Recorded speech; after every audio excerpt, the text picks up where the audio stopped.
50 50 में सब, 50 में ले जाओ, आओ 50 में तेल सब्जी। अमेरिका क्या कहता था? क्या हो तुम? आज हम कहते तू क्या है?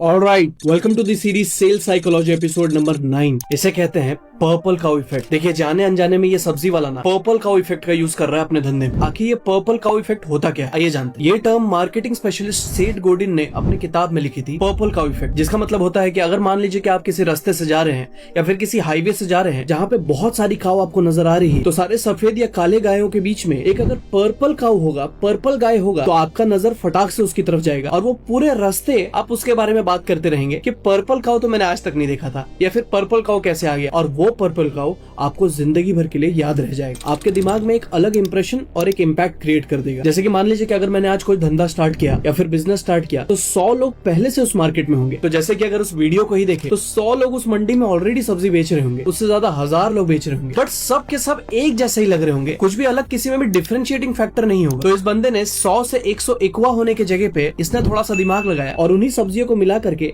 एक पैकेज या फिर बंडल बनाया जिसका दाम 50 रुपए रख दिया, जो उस पूरे मार्केट में ऐसा कोई नहीं कर रहा था, जिससे कि कस्टमर्स का ध्यान सीधा सीधा डायरेक्टली उसके ऊपर जा रहा था। जैसा कि हमने देखा कि भीड़ भी लग रही थी, क्योंकि उसने बाकी सबसे एक डिफरेंशिएटिंग फैक्टर क्रिएट किया और एक यूनिक तरीका ढूंढा उन्हीं सब्जियों को बेचने। तो पर्पल काउ आपको बताता है कि आप जिस भी इंडस्ट्री में है या फिर कुछ भी बेच रहे हो, कुछ भी काम कर रहे हो, तो उसमें ऑलरेडी बहुत लोग एग्जिस्ट कर रहे होंगे उस मार्केट में। तो अगर उनसे आपको स्टैंड आउट करना है तो आपको पर्पल काउ बनना होगा, उन्हीं सर्विसेज को, उन्हीं प्रोडक्ट्स को कुछ अलग तरीके से प्रेजेंट करना होगा, पैकेज बनाना होगा, या फिर कुछ उन्हीं सब में यूनिक ढूंढना होगा, जिससे कि आप अपने मार्केट का पर्पल काउ बन पाए। और अगर 100 लोग उस मार्केट में पहले से हैं, तो आप उसमें 101वां नहीं हुए, बल्कि अब आप पहला हुए, क्योंकि कोई भी आपकी तरह चीजें नहीं कर रहा होगा। तो अब आपको चाहे मार्केट कितना भी क्लटर्ड क्यों ना हो, कितना भी भरा हुआ क्यों ना हो, कितना भी आपके इंडस्ट्री में कॉम्पिटिशंस क्यों ना हो, फिर भी आपको दिखने में ज्यादा समय नहीं लगेगा, क्योंकि अब आप बाकियों से कुछ अलग दिखाई दे रहे हैं और कहीं ना कहीं आप उनके लीग से भी हट जा रहे हैं, आप अपने लीग का पहला बन जा रहे हैं। तो सेल्स सीखना बहुत जरूरी है। ऑलराइट, सो ये सेल्स साइकोलॉजी सीरीज का एपिसोड नंबर 9 था। हमने ऐसी और भी इंटरेस्टिंग और एक्साइटिंग टॉपिक्स ऑलरेडी निकाले हुए हैं और आगे ऐसे और भी टेक्निक्स और स्ट्रेटेजीज लाइंड अप है, जिससे कि मैं आपको सेल्स इंडस्ट्री और सेल्स साइकोलॉजी का